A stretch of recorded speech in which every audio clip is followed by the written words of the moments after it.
তো এত কিছু চোখে দেখার পরেও মানুষকে বোঝাতে হয় যে হাতে সময় কম। আল্লাহ পাকের গজব একটার পর একটা আসতে আছে, দেখতে পারতেছেন না? সামনে যে বড় সড়ো কোনো বন্যা হয় কিনা আল্লাহ ভালো জানে। বলা হচ্ছে যে একটা জলোচ্ছ্বাসের মানে ঝুঁকির মধ্যে আছে বিশ্বের বহু কান্ট্রি জলোচ্ছ্বাস, বড় একটা জলোচ্ছ্বাসের হুমকির মধ্যে আছে। 20 ফুট থেকে 25 ফুট পানি উঠে যাবে, উঠে উপকূলবর্তী অঞ্চলগুলো ডুবিয়ে দিবে। এটা এখন গবেষকরাই বলছেন, বিজ্ঞানীরা। আর আমরা তো আগেই বলেছি, যখন একটা জনপদের মধ্যে শিরকের পাপ বেশি হয়, কোন পাপ? শিরকের পাপ। শিরক শুধুমাত্র ওই মূর্তি পূজা করাই শিরক নয়, আপনাদেরকে জানাই দিতে চাই কবর পূজা করাও শিরক। কথা কি বুঝতে পারছেন? আমার কথা কিভাবে নেবেন জানি না, কিন্তু আমাকে তো বলতে হবে। শুধু মূর্তি পূজা করাই শিরক না, কবরে সেজদা করাও শিরক। তো যখন শিরকের সয়লাভ হয় একটা এলাকার মধ্যে, একটা জাতির মধ্যে, তখন নূহ আলাইহিস সালামের কওমকে আল্লাহ পাক যেমন প্লাবন দিয়ে ভাসিয়ে দিয়েছিলেন, ওরকম বন্যা জলোচ্ছ্বাস প্লাবন দিয়ে ভাসিয়ে দিবেন আল্লাহ।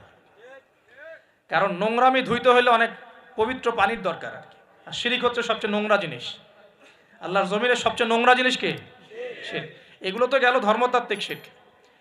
এখন তো শিক্ষার মধ্যেও শিরক, শিক্ষার মধ্যেও শিরকি আকীদা ঢুকিয়ে দেওয়া হচ্ছে। এবং এটা কোন আকীদা, এটা বলার তো আর প্রশ্ন আসে না, সবাই বোঝেন কোন আকীদা। যখন মানুষ কোরআনের সৃষ্টিতত্ত্ব বাদ দিয়ে মানব রচিত সৃষ্টিতত্ত্ব বইয়ের মধ্যে ঢুকায়, এগুলো শিরক না? অর্থনীতির মধ্যে এখন শিরক আছে। কিরকম? আল্লাহ পাক হালাল যে অর্থনীতি দিয়েছেন, ওটাকে বুড়া আঙ্গুল দেখিয়ে এখন সুদভিত্তিক অর্থনীতি চলছে সব জায়গায়। তো আল্লাহ পাকের হালালকে যে হারাম করে, এটা শিরক না? এটা সূরা তওবা পড়বেন, সূরা তওবার 31 নম্বর আয়াত। আমি রেফারেন্সেই কথা বলছি। সূরা তওবার 31 নম্বর আয়াত পড়ে দেখবেন, আল্লাহ পাক বলছেন যে আল্লাহর হালালকে যদি কেউ হারাম করে নেয় আর হারামকে হালাল করে নেয়, এই যে পরিবর্তন, এই কাজটা, এটা কিন্তু শিরকি আকীদা, কুফর, শিরক। আপনি আল্লাহর হালালকে হারাম করতে পারেন না। আল্লাহ পাক একটা হারাম করেছেন, আপনি হালাল করতে পারবেন না। মানেন না ব্যক্তিগতভাবে, সেটা আলাদা বিষয়, কিন্তু অন্যের উপর ইম্পোজ করতে পারবেন না। মনে করেন আল্লাহ পাক হালাল করেছেন পর্দা, আপনি পর্দা করেন না, বুঝলাম, এটা আপনার ব্যক্তি স্বাধীনতা, কিন্তু আপনি পর্দাকে ব্যঙ্গ করতে পারবেন না। ব্যঙ্গ করলে কুফরি হয়ে যাবে। কথা বোঝাতে পারছি ভাই? নিজে পালন করে না, সেটা আলাদা বিষয়। আমি পালন করি না, তার কাছে মনে হয় যে বেপর্দায় চললেই মনে হয় ভালো, নাউজুবিল্লাহ। ওর কাছে এটাই মনে হয়, ওর কাছে এটাকে মনে হয় প্রগতি, অগ্রগতি, উন্নয়ন। তো সে তার থট নিয়ে থাক। কিন্তু যদি সে বলে যে না, পর্দা সেকেলে প্রথা, এখন চলে না, ওই যুগে চলতো, এটাকে টিটকারি করে, ব্যঙ্গ করে, তাহলে কুফরি করবে, শিরক করবে। মনে করেন মদ আল্লাহ হারাম করেছেন, আর কিছু মানুষ মদ খায়, হারাম মনে করেই খায় বা হালাল মনে করেই খায়, মানে খায় আর কি। তো একজন খায়, সেটা আলাদা আলাদা পাপ। আর কেউ যখন মনে করবে যে না, আল্লাহ পাকের এই হালাল হারামের বিধান আমি মানি না, আল্লাহ পাকের হালাল হারামের বিধান আমি মানি না, তখন হবে শিরক আর কুফর। এমনি হচ্ছে কবিরা গুনাহ। আর যখন হালালকে হারাম করে নিবে আর হারামকে হালাল করে নিবে, তখন শিরকের পর্যায়ে চলে যাবে। তো এই সিস্টেম এখন চলছে না?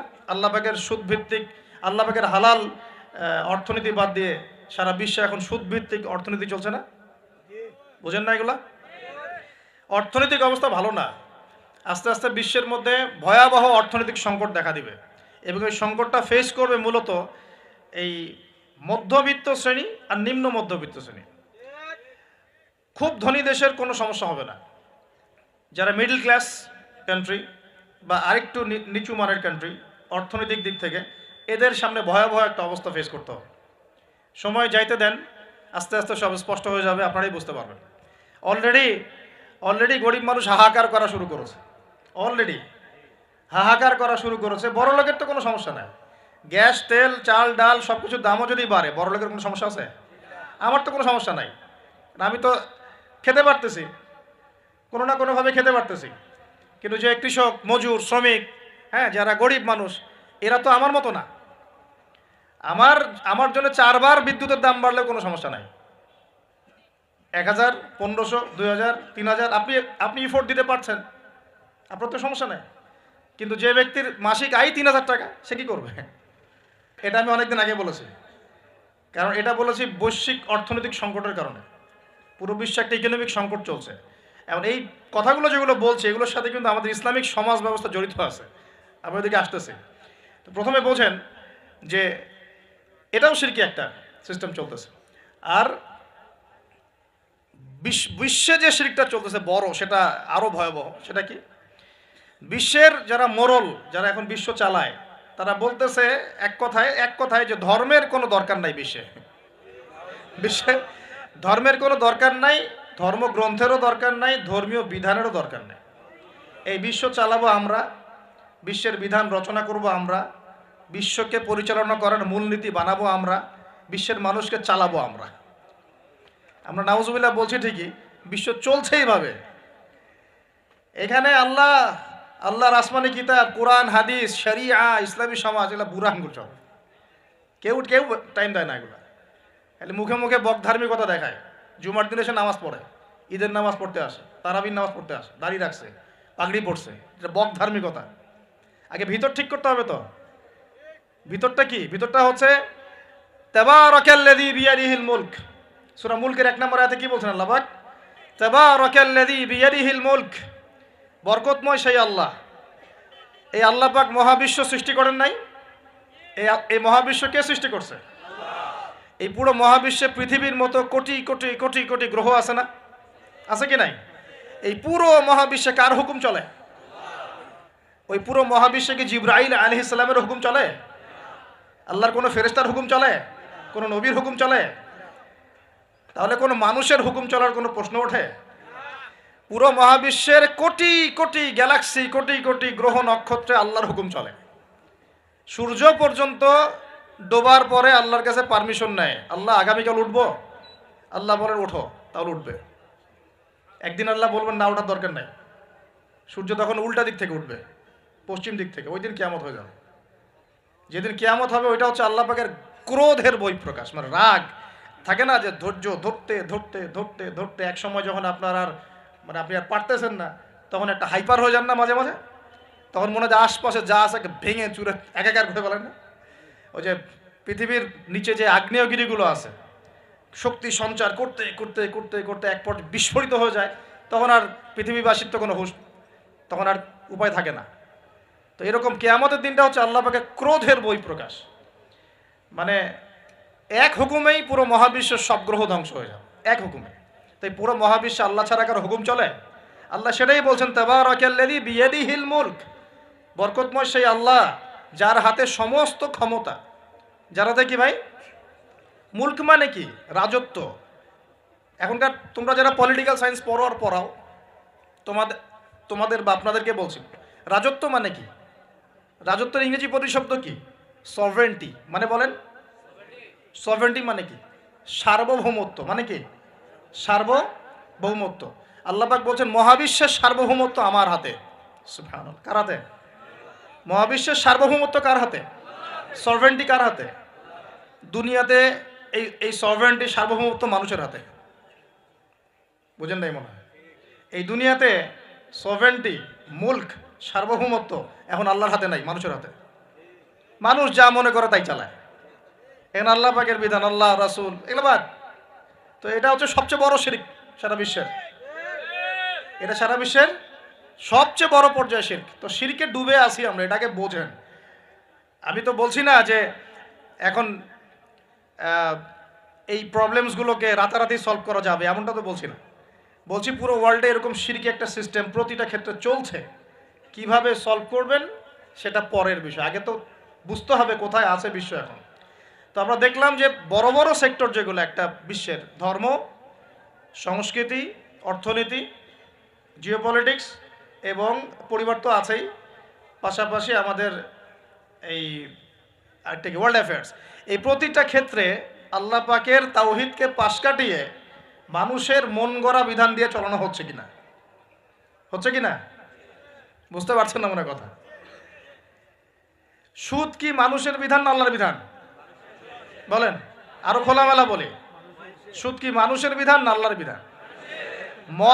মদ কি মানুষের বিধান না আল্লাহর বিধান? মদ খাওয়া যাবে?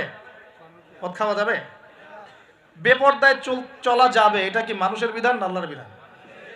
পুরো বিশ্বের যত বৈশ্বিক অ্যাফেয়ার্স আছে এটা মানুষ নিয়ন্ত্রণ করবে, আল্লাহর বিধানের দরকার নাই। এটা কি আল্লাহর বিধান না মানুষের কথা? তো সারা বিশ্বে এই কুফুরি চলতেছে না? চলছে কি না? এখন এই বিশ্বটা বোঝেন, তারপরে আপনি এই আয়াতটা বোঝেন। এখন আল্লাহ পাক বলছেন, এখন আমি মুহাম্মদ সাল্লাল্লাহু আলাইহি ওয়াসাল্লামের কাছে এমন কিতাব দিয়েছি যে কিতাবে এই সব সমস্যার সমাধান আছে। সুবহানাল্লাহ। সমস্যাগুলো তো বুঝতে পারলেন। আল্লাহ পাক বলছেন, হে মুহাম্মদ বলেন সাল্লাল্লাহু আলাইহি ওয়াসাল্লাম, আমি তোমার কাছে এমন একটা কিতাব দিয়েছি যে কিতাবের মধ্যে প্রতিটা বিষয়কে আমি ব্যাখ্যা করেছি, সমাধান দিয়েছি।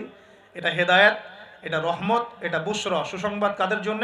যারা আমার সামনে আত্মসমর্পণ করবে। যারা করবে না ওদের জন্য সুসংবাদ নাই। আর এই কিতাবের ব্যাখ্যা আছে।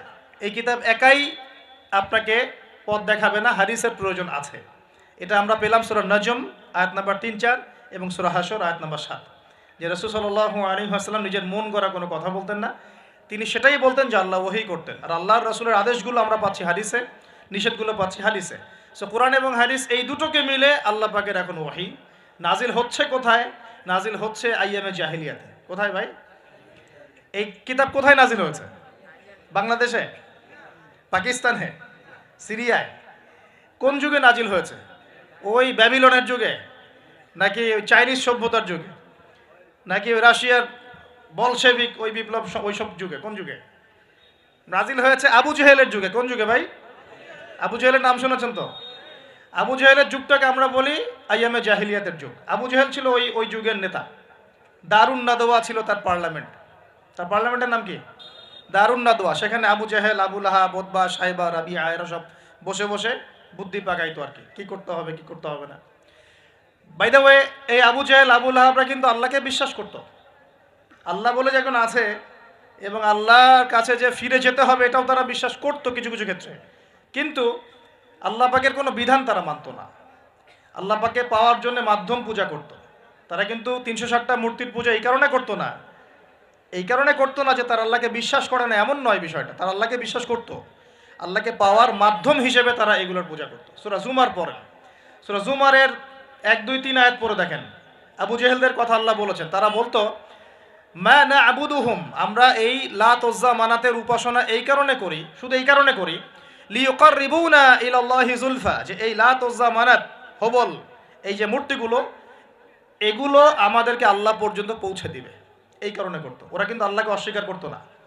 এমনকি বদর যুদ্ধে যাওয়ার সময়ও আবু জেহেল কিন্তু কাবা ঘরে দোয়া করে গেছে।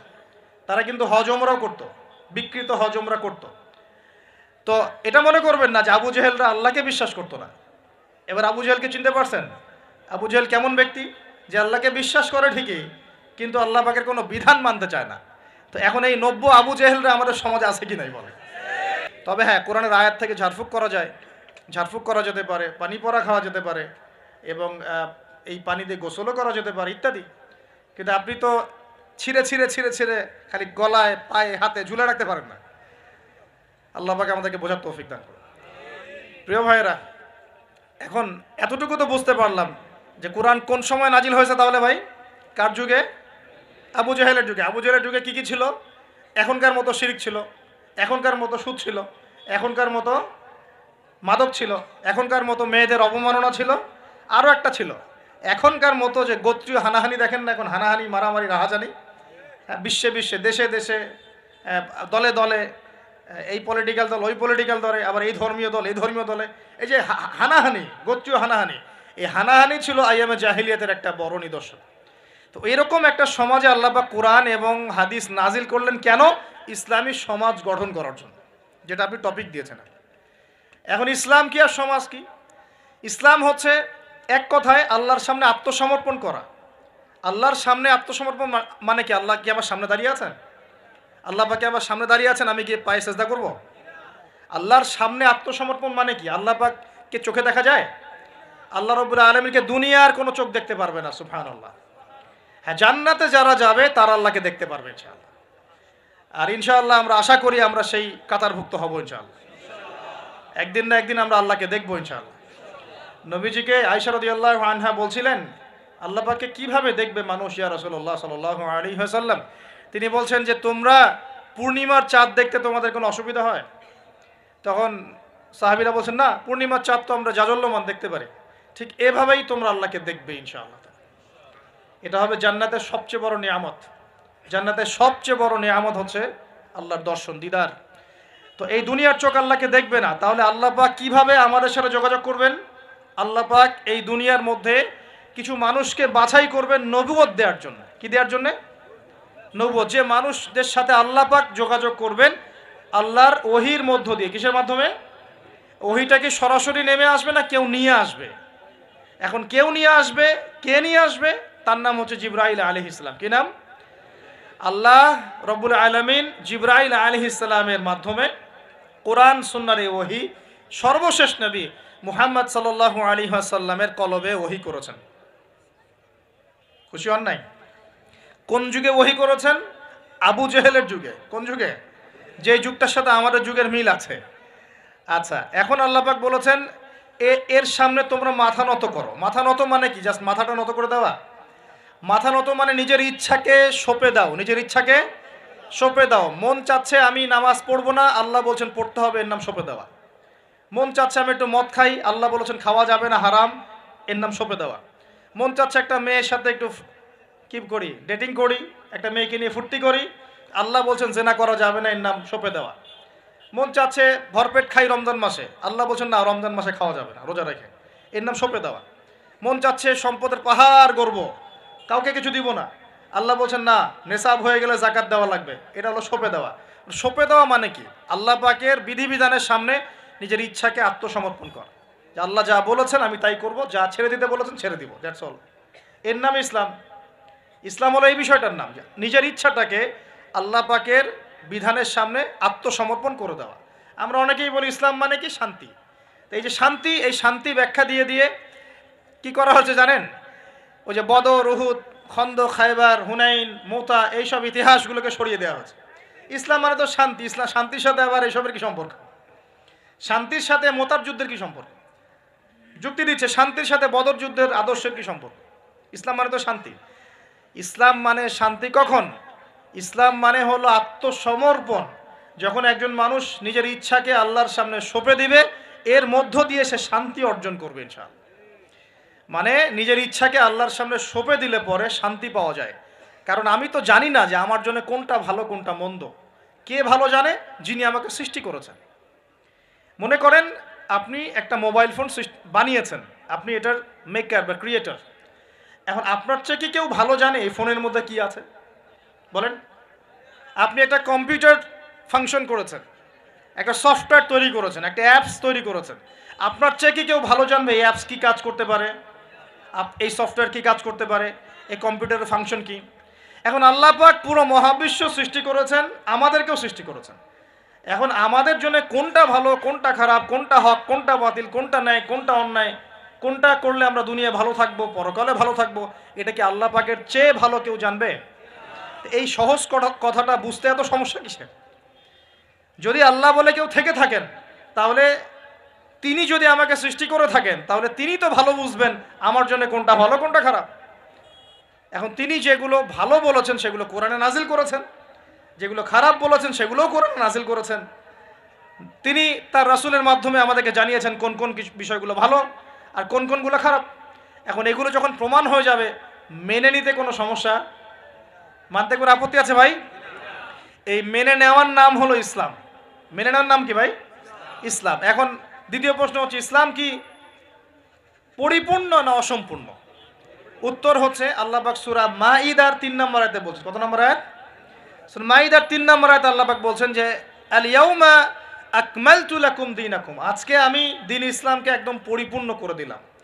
ওয়া আতমামতু আলাইকুম নি'মাতি, তোমাদের উপর আমার নেয়ামতকে পূর্ণতা দিলাম। ওয়া রাদিতু লাকুমুল ইসলাম দীনান, তোমাদের উপরে দ্বীন ইসলামকে মনোনীত করে আমি আল্লাহ সন্তুষ্ট হয়ে গেলাম। তাহলে এই আয়াত থেকে কি বোঝা গেল? ইসলাম পরিপূর্ণ না অসম্পূর্ণ? পরিপূর্ণ মানে আমরা কি বুঝি? কিছু অংশ আছে কিছু নাই, কিছু কিছু হেদায়েত আছে কিছু কিছু নাই, কিছু কিছু বিষয়ের সমাধান আছে কিছু কিছু নাই, নাকি জগতের সমস্ত বিষয়ের সমাধান আছে? কোনটা? এই কথাটাই আগে হজম করতে হবে যে কোরআন সুন্নাহ ভিত্তিক এই ইসলামের মধ্যে পৃথিবীর সমস্ত সমস্যার সমাধান আছে। এর সামনে আত্মসমর্পণ করলে পরে আপনি হবেন মুসলিম, তার আগে হবেন না। আমার কথা কি বোঝাতে পারছি? এরপরে আপনি মুসলিম হবেন। এখন যদি কেউ অস্বীকার করে সে কি হবে? যদি কেউ পুরোপুরি অস্বীকার করে, না কোরআন সুন্নাহে সব কিছু নাই, আমি মানি না, তাহলে হবে সে কাফের। কি হবে? কাফের। কেউ যদি এগুলোর সাথে আল্লাহকে অংশীদার সাব্যস্ত করে সে কি হবে? সে হবে মুশরিক। কেউ যদি বলে আমি বলে না, মনে মনে অস্বীকার করে কিন্তু মুখে মুখে বলে হ্যাঁ মানি, এমন মানুষ নাই? মুখে মুখে বলে হ্যাঁ মানি মানি মানি সবই মানি, আর মনে মনে অস্বীকার করে, ইসলামের বিরুদ্ধে কাজ করে ভিতরে ভিতরে, এই মানুষগুলোকে কি বলা হয়? মুনাফিক। আর এক শ্রেণী আছে যারা স্বীকার করে নেয় যে হ্যাঁ এগুলোই ঠিক, কিন্তু চলতে পথে, আল্লাহর পথে চলতে গিয়ে কবিরা গুনায় লিপ্ত হয়, তখন এদেরকে আমরা বলি ফাসেক বা জালেম। আমার কথা কি বুঝতে পারছেন? 5টা শ্রেণীর মানুষ আপনাকে দেখাই দিলাম ইসলাম কেন্দ্রিক। কেউ শিরিক করে হচ্ছে মুশরিক, কেউ অস্বীকার করে হচ্ছে কাফের, কেউ মুখে স্বীকার করছে মনে স্বীকার করছে না, হচ্ছে মুনাফিক, কেউ স্বীকার করে পথ চলতে গিয়ে কবিরা গুনাহ করছে, কবিরা গুনাহ, তখন সে জালেম হচ্ছে বা ফাসেক হচ্ছে। আর কেউ পরিপূর্ণরূপে আত্মসমর্পণ করে আমলে প্রমাণ করে সে মুমিন মুসলিম হচ্ছে। আল্লাহ পাক আমাদেরকে এই মুমিন মুসলিম হওয়ার তৌফিক দান করুন। এখন এই হলো ইসলাম। ইসলামী সমাজ কি? ইসলামিক সমাজ কি জিনিস? ইসলাম কি শুধু ব্যক্তি জীবনে পালন করারই ধর্ম বা জীবন, আচ্ছা ধর্ম না জীবন ব্যবস্থা, এটাও তো জানতে হবে নাকি? ধর্ম আর জীবন ব্যবস্থার মধ্যে পার্থক্য কি? আল্লাহ পাক ইসলামকে কি বলেছেন? দিন আল ইসলাম। দিন কি বলেছেন? দিন। দিন শব্দটা কি? আল্লাহ পাক বলছেন ইন্না দীনা ইনদাল্লাহিল ইসলাম। সূরা আলে ইমরান আয়াত নাম্বার 19। সূরা আলে ইমরান আয়াত নাম্বার 19 আল্লাহ পাক বলছেন ইন্না দীনা ইনদাল্লাহিল ইসলাম। আল্লাহর কাছে ইসলাম কি? একমাত্র দিন। আরবি শব্দটা বলেন দিন। কবরে প্রশ্ন কি করা হবে? মা দিনুকা, মা দিনুকা। প্রথমে মান রব্বুক, তারপরে মা দিনুকা। তাহলে ধর্ম বা ইসলাম এটাকে কি শব্দে ব্যবহার করা হচ্ছে কোরআনে? দিন। এই দিন শব্দের মানে কি আমি আপনাকে শর্ট করে বুঝাই দিচ্ছি। কোরআনে দিন শব্দ আসছে 2 রকম। কয় রকম? 2 রকম। একই বানান, একদম একই বানানেই 2 রকম দিন শব্দ আছে। একটা হচ্ছে মালিকি ইয়াউমিদ্দিন, পড়ে না সূরা ফাতিহায় মালিকি ইয়াউমিদ্দিন, এই যে এখানে দিন, এই দিন শব্দের যে বানান আর ইন্না দীনা ইনদাল্লাহিল ইসলাম, এই দিনের যে বানান একদমই সেম। আবার আমপারা অন্য সূরা আছে ওয়ামা আদরাকা মা ইয়াউমুদ্দিন সুম্মা মা আদরাকা মা ইয়াউমুদ্দিন, এই যে দিন শব্দ এগুলোর বানান কিন্তু সেম। পার্থক্য কোথায়? এই দিনের 2টো অর্থ হয়। কয়টা অর্থ ভাই? একটা অর্থ হচ্ছে মালিকি ইয়াউমিদ্দিন বলতে আল্লাহ পাক বোঝান কিয়ামত দিবস। কিয়ামত দিবস মানে যেদিন আমাদের বিচার করা হবে, এই দিবসটাকে বোঝাতে আল্লাহ পাক দিন শব্দ ইউজ করেছেন। আবার এই রিলিজিয়ন ইসলামকে বোঝাতেও দিন শব্দ ইউজ করেছেন। এখানে দিন শব্দ হলো জীবন ব্যবস্থা। জীবন কি ভাই? ব্যবস্থা। এখন জীবন ব্যবস্থা মানে কি?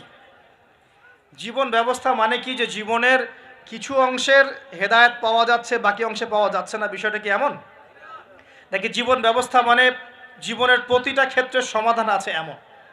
বলেন, উত্তর দেন। আল্লাহ পাক বলছেন ওয়ামা ইয়াবতাগি গায়রাল ইসলামি দীনান ফালা ইউকবাল মিন, কেউ যদি ইসলাম ছাড়া অন্য কোনো জীবন ব্যবস্থা তালাশ করে তার কাছ থেকে কিছুই কবুল করা হবে না। আল্লাহ আবার বলছেন যে আল ইয়াউমা আকমালতু লাকুম দীনাকুম, এই দিনটাকে আমি কামিল করেছি, পরিপূর্ণ করেছি।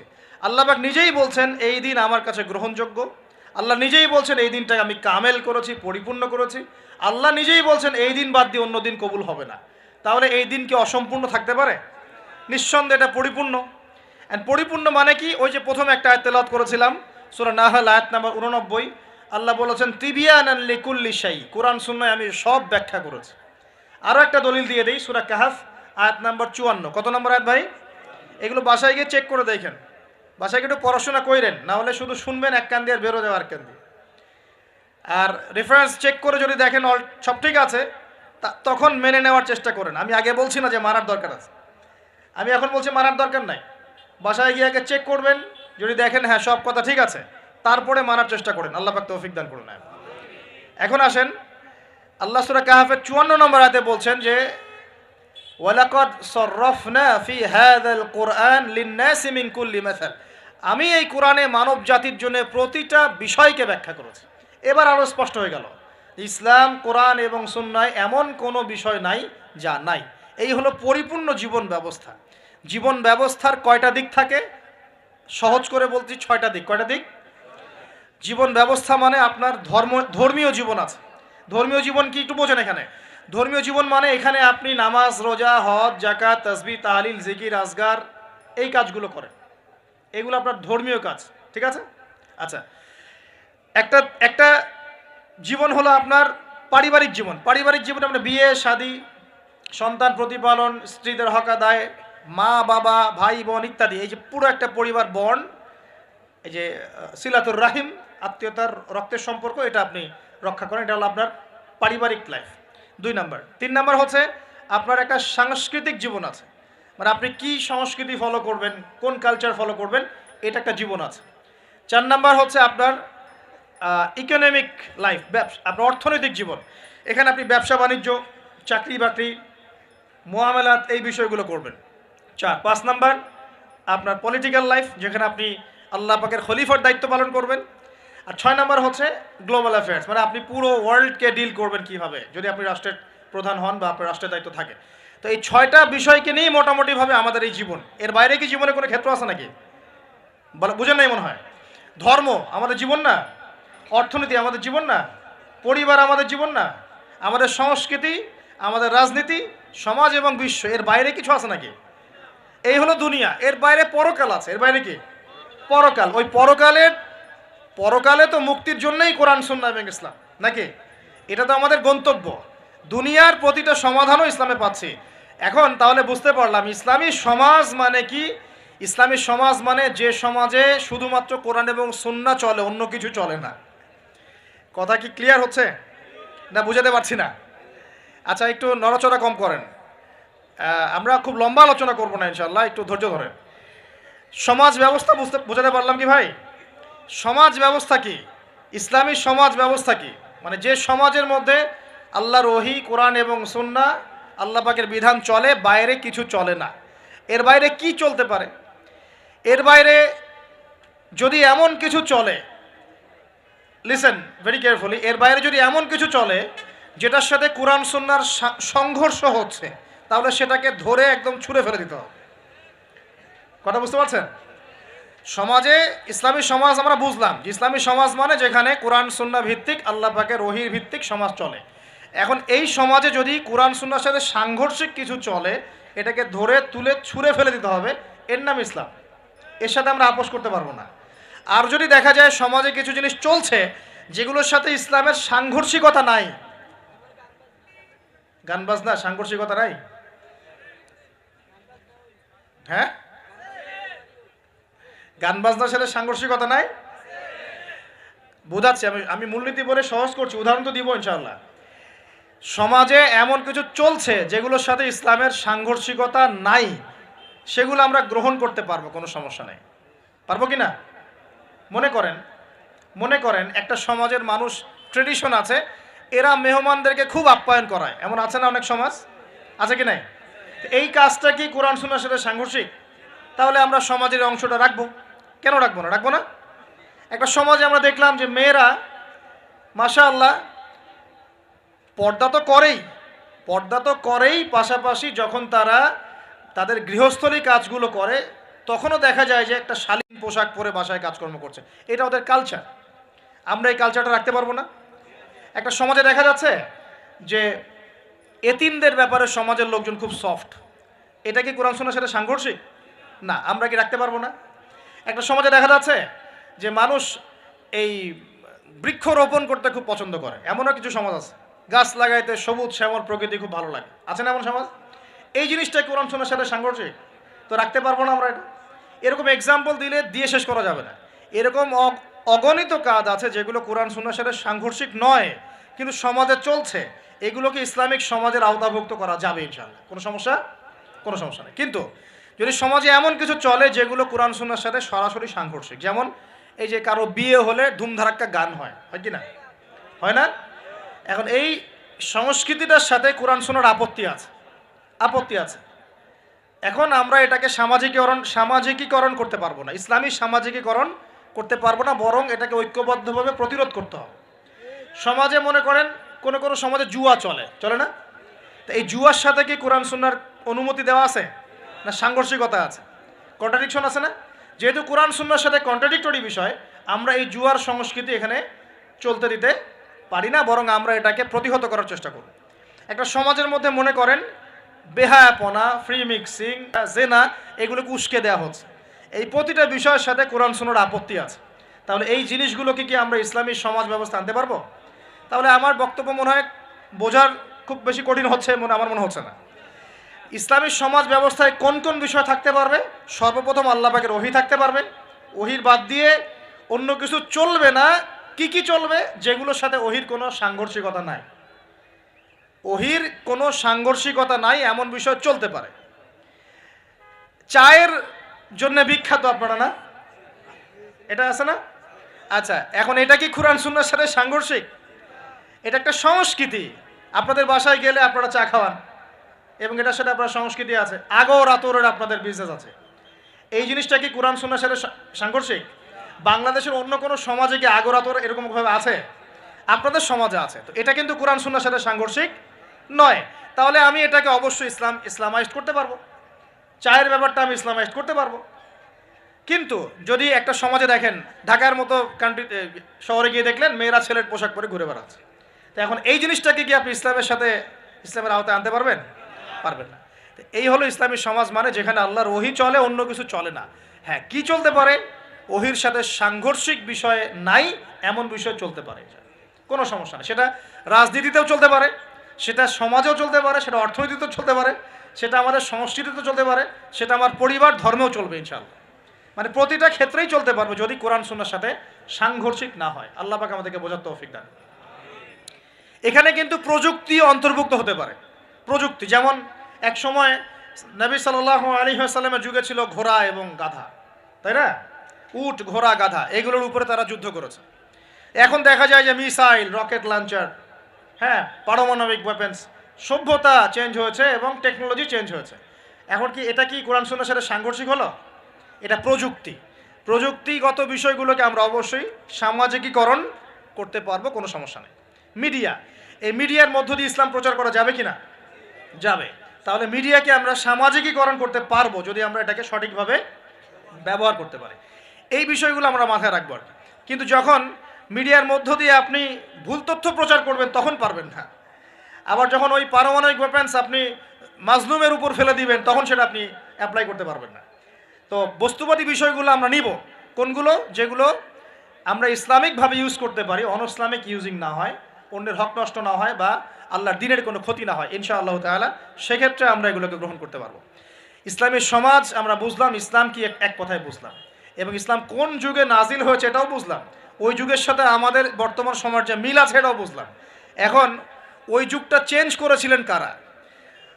উত্তর, নবী সাল্লাল্লাহু আলাইহি ওয়াসাল্লাম নিজে, এবং তার সাথে ছিলেন সাহাবীরা, এবং সাহাবীদের মধ্যে বেশিরভাগ সাহাবী ছিলেন যুবক। সুবহানাল্লাহ। ওমর যুবক ছিলেন না বুড়া ছিলেন?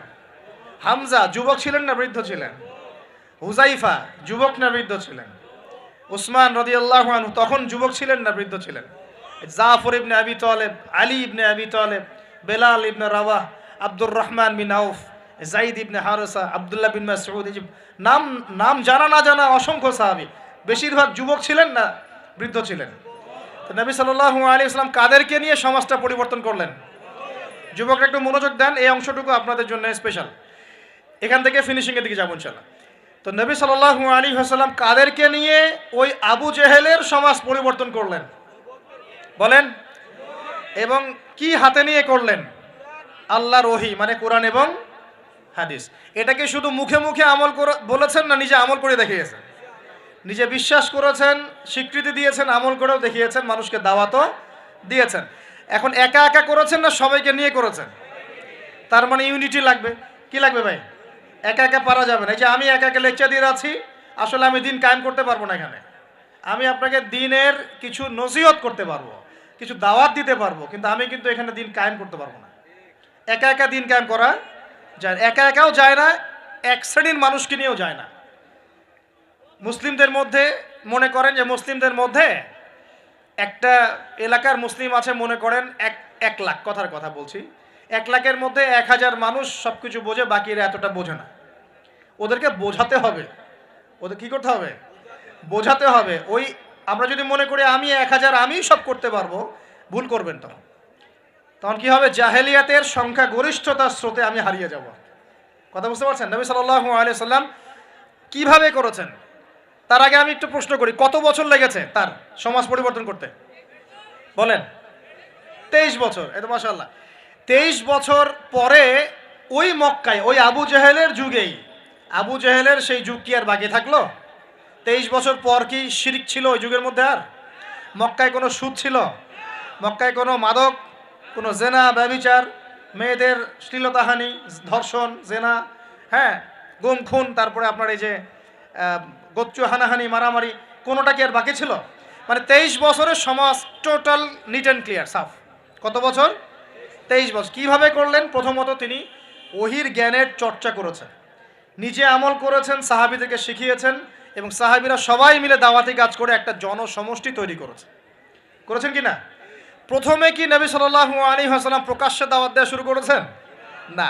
প্রথম 3 বছর, কত বছর? তিনটা বছর নবী সাল্লাল্লাহু আলাইহি ওয়াসাল্লাম গোপনে মানুষকে দাওয়াত দিয়েছেন। কিভাবে ভাই? গোপনে, man to man, door to door. আমরা তো এখন খুব অধৈর্য জাতি। কি জাতি ভাই? অধৈর্য। 1 বছর ধরে যদি একটা কথা বলি, পরের বছর ওয়াজ করতে আসলে বলে, হুজুর এই ওয়াজ তো গত বছর একবার শুনছি, দরকার ওর নতুন ওয়াজ করে।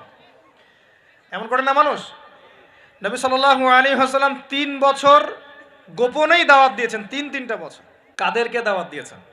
উত্তর, প্রথমত তার নিজের মানুষদেরকে, নিজের স্ত্রী, নিজের যায়েদ ইবনে হারেসা পালক পুত্র ছিলেন, নিজের চাচাতো ভাই জাফর ইবনে আবি তালেব, আলী ইবনে আবি তালেব, নিজের খুব কাছের মানুষ আবু বকর সিদ্দিক রাদিয়াল্লাহু আনহুর হাত ধরে পরে ওসমান বিন আফফান, আব্দুর রহমান বিন আউফ, তালহা বিন উবাইদুল্লাহ, জুবাই বিন আওয়াম, আস্তে আস্তে ছড়িয়ে পড়ছে। তার মানে দাওয়াতি কাজ শুরু করতে হবে কোথা থেকে? আগে বলেন। আগে নিজে, তারপরে কে? নিজের কাছের মানুষ, নিজের পরিবার, নিজের বংশ, নিজের আত্মীয়। এই দাওয়াতি কাজ কি আমাদের করা শেষ? কারা কারা করা শেষ? হাত তোলেন দেখি। আগে শুরু করেন। আগে তো নিজেকে দিয়ে শুরু করতে হবে নাকি ভাই? নিজের পরিবারের সবাই নামাজি, নামাজের দাওয়াত দিচ্ছি কিনা? নামাজের দাওয়াতটুকুকে দিচ্ছি? নিজের পরিবারে কি পর্দা কায়েম করতে পারছি? নিজের পরিবারে কি তালিম চালু হচ্ছে? নিজের সন্তানরা কি কোরআন পড়ছে? নিজের পরিবারে কি সবাই রমজান মাসে রোজা রাখছে, হালাল খাচ্ছে? আগে নিজের পরিবার দিকে ফোকাস করেন। আল্লাহ পাক তৌফিক দান করেন। এরপর আল্লাহ ওহী নাযিল করলেন, ওয়ানদির আশিরাতাকাল আকরাবিন। এবার তুমি কাকে সতর্ক করবে? তোমার কাছের আত্মীয় স্বজন, গোত্রের লোককে। তখন তিনি ওই যে পাহাড়ের উপর উঠে ডাকলেন, ইয়া মা'আশারাল কুরাইশ, ইয়া মা'আশারাল কুরাইশ, তোমরা সবাই আসো। এই বনু আদি, বনু তাইম, হ্যাঁ, বনু মখজুম, তারপরে যে বনু হাশিম, সব গোত্র জড়ো হলো। জড়ো করে তিনি সব গোত্রকে বলছেন যে আমি মুহাম্মদ সাল্লাল্লাহু আলাইহি ওয়াসাল্লাম যদি আপনাদেরকে বলি এই পাহাড়ের পিছনে একটা সেনাবাহিনী অপেক্ষা করছে, আপনাদেরকে আক্রমণ করবে, আপনারা কি আমার কথা বিশ্বাস করবেন? তখন সবাই এক বাক্যে বলল, কেন বিশ্বাস করব না? তোমাকে কখনো আমরা মিথ্যাবাদী পাই নাই, তুমি আস-সাদিকুল আমিন, সত্যবাদী আমিন। তখন নবীজি বললেন যে কুলু লা ইলাহা ইল্লাল্লাহ তুফলিহুন, তোমরা সবাই বলো লা ইলাহা ইল্লাল্লাহ, আল্লাহ ছাড়া কোনো মাবুদ নাই, আল্লাহর বিধান ছাড়া কোনো বিধান নাই, আল্লাহর দাসত্ব ছাড়া কোনো দাসত্ব নাই, তোমরা সফল হয়ে যাবে ইনশাআল্লাহ। তখন ওই যে আবু লাহাব হাততালি দেওয়া শুরু করলো, আর আবু লাহাব ঢিল নিয়ে মারা শুরু করলো। সবাই হাততালি দিচ্ছে, টিটকারি করছে, মস্করা করছে। হ্যাঁ, লিহাদা জামাআতানা, বলছে এই জন্য আমাদেরকে এখানে একত্রিত করেছো, এই বকবকানি শোনার জন্য, এই বাজে কথা বলার জন্য আমাদেরকে এখানে ডেকেছো। তখন থেকে শুরু হলো প্রকাশ্য বিরোধিতা।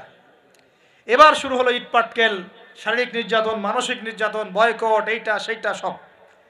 তো এখন বলেন, যে মানুষটা আগে সাদিকুল আমিন ছিল, সত্যবাদী এবং বিশ্বস্ত, এবার সবাইকে ডেকে দাওয়াত দেওয়ার পরপরই তিনি হয়ে গেলেন কাযযাব, মিথ্যাবাদী, হ্যাঁ, সাহের, জাদুকর, ফারেকুল জামাত বিভক্তকারী, মাজনুন, পাগল, এই কথাগুলো মানুষটাকে বলা শুরু করলো। তার মানে নবী সাল্লাল্লাহু আলাইহি ওয়াসাল্লামের পদ্ধতিতে আমাকে সমাজে দিন ইসলাম প্রতিষ্ঠা করতে হবে। তার মানে প্রথমে আগে নিজে, তারপর পরিবার, এরপর কাছের মানুষদের মধ্যে ইসলামের প্রচার প্রসার করার চেষ্টা করতে হবে। এবার প্রকাশ্যে দাওয়াতি কাজ করা শুরু হলো। দাওয়াতি কাজ যত প্রকাশ্য হচ্ছে, নির্যাতন নিপীড়ন ততই বাড়ছে। এটাই সুন্নত, যখন নবীর পদ্ধতিতে কেউ দাওয়াতি কাজ করবে তার উপর নির্যাতন নিপীড়ন আসবেই। যদি নির্যাতন নিপীড়ন না আসে বুঝতে হবে সেটা নবীর পদ্ধতিতে দাওয়াত হচ্ছে না। 100% লিখে রাখে, 100% নবীর পদ্ধতিতে দাওয়াতি কাজ হচ্ছে না। এটা হচ্ছে গোলালু মার্কা দাওয়াতি কাজ। হায়েস নেফাস আলোচনার টপিক হচ্ছে যে ইস্তেঞ্জা, আলোচনার টপিক ঢিলা কুলুক, আলোচনার টপিক অজু ইস্তেঞ্জা। মানে এগুলো শিখতে কতদিন আর লাগবে? এগুলো শিখতে এখনো শেখা হয়নি এগুলা। আর সারা বিশ্বের অবস্থা, দেশের অবস্থা, অর্থনীতির অবস্থা, সমাজের অবস্থা, কেয়ামতের আলামতে স্পষ্ট হয়ে যাচ্ছে, উম্মার অবস্থা, এগুলো বড় বড় ইস্যুগুলো সব পরে, আগে এগুলো নিয়ে আলোচনা হচ্ছে। তো এগুলো কি আসলে নবীর পদ্ধতিতে দাওয়াতি কাজ হচ্ছে? আল্লাহ পাক আমাদেরকে বোঝার তৌফিক দান করুন। তো প্রিয় ভাইরা, যখন নবী সাল্লাল্লাহু আলাইহি ওয়াসাল্লামের পদ্ধতিতে দাওয়াতি কাজ হবে তখন কিন্তু নবীর মতো মানে শারীরিক, মানসিক, আর্থিক নির্যাতন কিন্তু আসবেই, এটা মেনে নিতে হবে। সর্বপ্রথম নিজের পরিবার থেকে আসবে। কোত্থেকে আসবে ভাই? সর্বপ্রথম আসবে নিজের পরিবার থেকে। মনে রাখবেন, পরিবার থেকেই সর্বপ্রথম বাধা আপনাকে পেতে হবে যদি আপনি দিনের পথে চলতে চান। কারণ এখনকার সমাজের বেশিরভাগ পরিবার ইসলামিক পরিবার নয়।